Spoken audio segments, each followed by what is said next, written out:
Indonesia mendesak agar penggunaan kekerasan di Myanmar segera dihentikan, sehingga tidak ada lagi korban berjatuhan.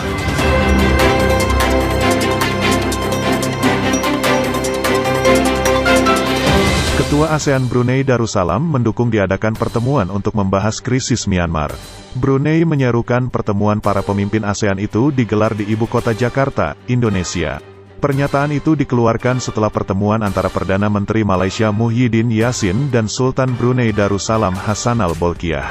Kedua pemimpin sepakat agar para pemimpin ASEAN bertemu untuk membahas perkembangan yang sedang berlangsung di Myanmar, kata mereka, yang dikutip dari Reuters. Namun, mereka tidak menyebutkan kapan pertemuan itu akan digelar. Kedua pemimpin juga menyatakan keprihatinan atas terus meningkatnya korban jiwa di Myanmar. Mendesak semua pihak untuk menahan diri dari pemicu kekerasan yang lebih jauh, dan bagi semua pihak untuk segera berlatih menahan diri sepenuhnya dan menyesuaikan diri, menurut pernyataan itu. Indonesia sendiri telah memimpin upaya anggota ASEAN untuk mendorong solusi atas masalah di Myanmar, meski sudah ada kebijakan tidak turut campur tangan dalam urusan dalam negeri anggota lain. Menteri Luar Negeri Republik Indonesia Retno Marsudi menyampaikan bahwa China dan Rusia mendukung inisiatif Presiden Jokowi untuk menggelar konferensi tingkat tinggi atau KTT ASEAN menyoal krisis politik yang terjadi di Myanmar sejak kudeta tanggal 1 Februari yang lalu.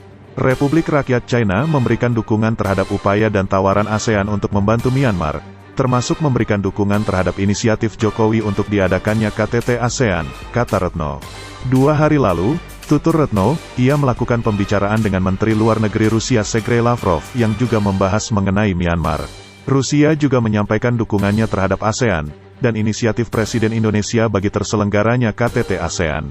Negara-negara itu memiliki kekhawatiran yang sama terhadap perkembangan situasi di Myanmar, sehingga penting untuk segera dilakukan dialog untuk mengakhiri kekerasan di Myanmar.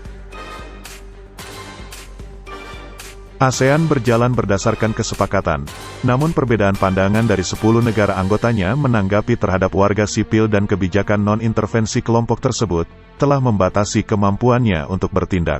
Malaysia, Indonesia, Filipina, dan Singapura telah menyatakan kekhawatiran atas pembunuhan para demonstran dan mendukung konferensi tingkat tinggi membahas Myanmar.